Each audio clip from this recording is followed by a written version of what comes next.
প্রিয় দেশবাসী, আসসালামু আলাইকুম। আপনারা জানেন প্রধানমন্ত্রী শেখ হাসিনা রাষ্ট্রপতির কাছে পদত্যাগপত্র জমা দিয়েছেন এবং আমি তা গ্রহণ করেছি।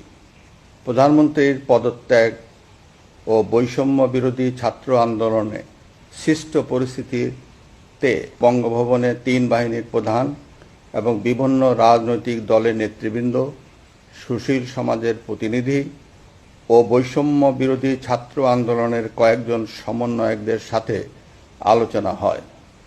শুরুতেই সেনাপ্রধান বিরাজমান সার্বিক পরিস্থিতি ও রাজনৈতিক দলগুলোর সাথে তার আলোচনা সম্পর্কে আমাকে অবহিত করেন। রাজনৈতিক নেতৃবৃন্দও এ সময় তাদের বক্তব্য তুলে ধরেন। সভায় বৈষম্য বিরোধী ছাত্র আন্দোলনের নিহত শহীদদের স্মরণে শোক প্রস্তাব গৃহীত হয়। এছাড়া জরুরি ভিত্তিতে একটি অন্তর্বর্তীকালীন সরকার গঠনের সিদ্ধান্ত নেওয়া হয়। সকল দল ও অংশীজনদের সাথে আলোচনা করে গঠিত অন্তর্বর্তীকালীন সরকার যত দ্রুত সম্ভব নির্বাচনের ব্যবস্থা করবে।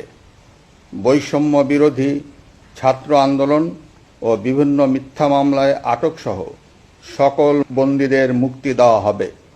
বৈষম্য বিরোধী ছাত্র আন্দোলনের নিহতদের পরিবারদের ক্ষতিপূরণ প্রদান ও আহতদের সুচিকিৎসার প্রয়োজনীয় সকল সহায়তা দেওয়া হবে। সর্বসম্মতিক্রমে বিএনপির চেয়ারপারসন বেগম খালেদা জিয়াকে মুক্তি দেওয়ার সিদ্ধান্ত নেওয়া হয়।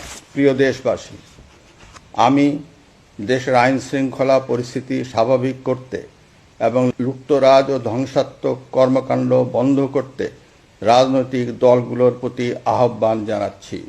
জনগণের জানমাল ও রাষ্ট্রীয় সম্পদ রক্ষায় সশস্ত্র বাহিনীকে কঠোর পদক্ষেপ নেওয়ার নির্দেশ প্রদান করছি। সাম্প্রদায়িক সম্প্রীতি ও সংখ্যালঘুদের নিরাপত্তা নিশ্চিত করতে এবং সরকারি সম্পত্তি রক্ষায় সকলকে এগিয়ে আসার আহ্বান জানাচ্ছি। দেশের অর্থনীতি, প্রশাসন ও শিল্প কলকারখানা চালু রাখার লক্ষ্যে সকলকে কার্যকর ভূমিকা রাখার আহ্বান জানাই। এছাড়া যারা হত্যা ও সহিংসতার সাথে জড়িত, নিরপেক্ষ তদন্তের মাধ্যমে তাদেরকে আইনের আওতায় আনা হবে। গণপ্রজাতন্ত্রী বাংলাদেশের সংবিধান অনুযায়ী অনতিবিলম্বে বর্তমান সংসদ বিলুপ্ত করা হবে।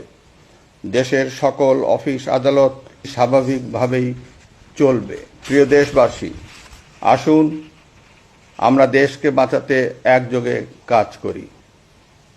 পারস্পরিক হিংসা বিদ্বেষ ভুলে ও প্রতিহিংসার ঊর্ধ্বে উঠে দেশকে এগিয়ে নিতে নিজ নিজ অবস্থান থেকে ভূমিকা রাখার জন্য আমি বিনয়ের সাথে আপনাদের প্রতি অনুরোধ করছি। একটি সুন্দর ও সোনালী ভবিষ্যতের প্রত্যাশায় আমরা এগিয়ে যাব ইনশাআল্লাহ।